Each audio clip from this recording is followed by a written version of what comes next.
Welcome. Today we're diving into a fascinating passage about aviation history to master the complete the words task. I'll show you how to use structural cues and surrounding vocabulary to fill in gaps with precision, ensuring you pick up every possible point on your reading section.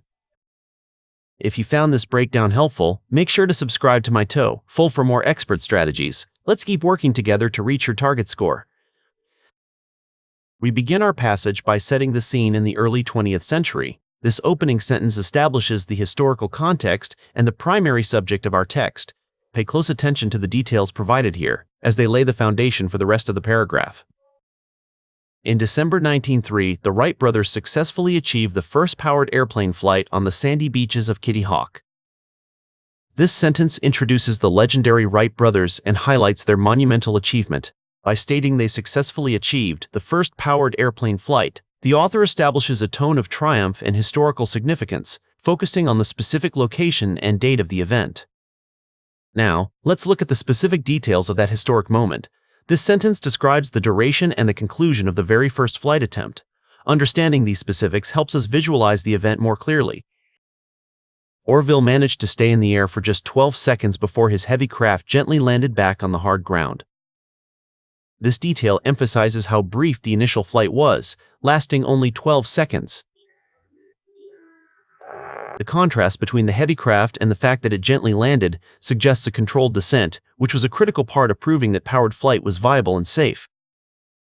This final sentence of the narrative portion explains the long-term impact of the Wright brothers' success. It shifts from a specific event to a global perspective.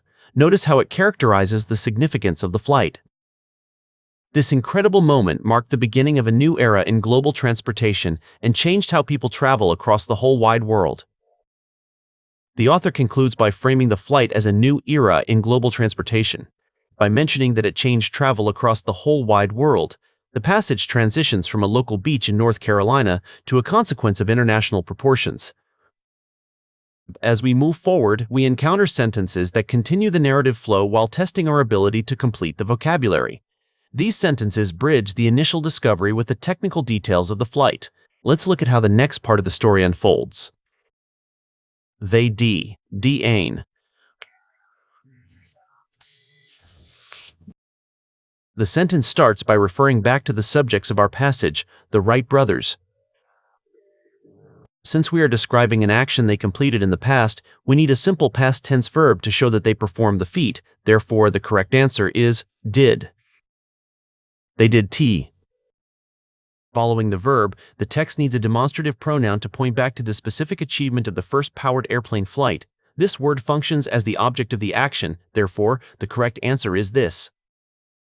They did this by using a ses, I.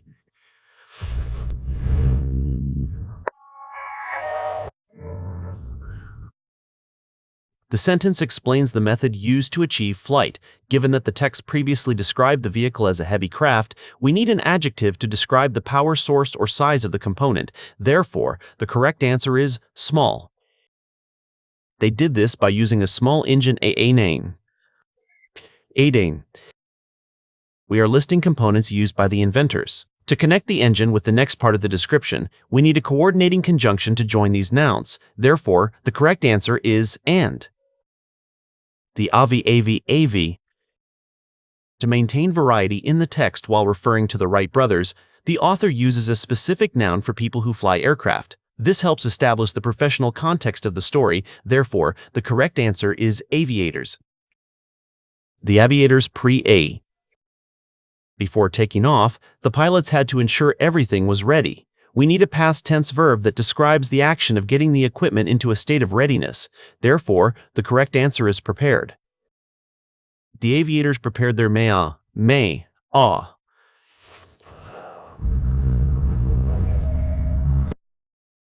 In this context, the authors are referring back to the vehicle, which was previously called a heavy craft. Using a synonym for a complex mechanical device fits the technical tone of the passage. Therefore, the correct answer is machine. The aviators prepared their machine to say. The pilots wanted to ensure they didn't crash. We need an adverb that describes performing an action without danger, ensuring the flight ends as it did when it gently landed. Therefore, the correct answer is safely. The aviators prepared their machine to safely PA. The sentence describes the goal of the pilots in relation to the weather conditions. We need a verb that means to move through or go by an obstacle or area. Therefore, the correct answer is pass. The aviators prepared their machine to safely pass the St. Nominee. Finally, we need an adjective to describe the wind conditions at Kitty Hawk that the plane had to overcome. A word describing intense force is appropriate for the challenges of early flight. Therefore, the correct answer is strong. Da. To excel in these tasks, always look for synonyms and pronouns that link the current sentence to the previous ones. Consistency in tense and tone is your best guide when the letters alone aren't enough. Practice identifying the grammatical role of each gap to narrow down your options quickly.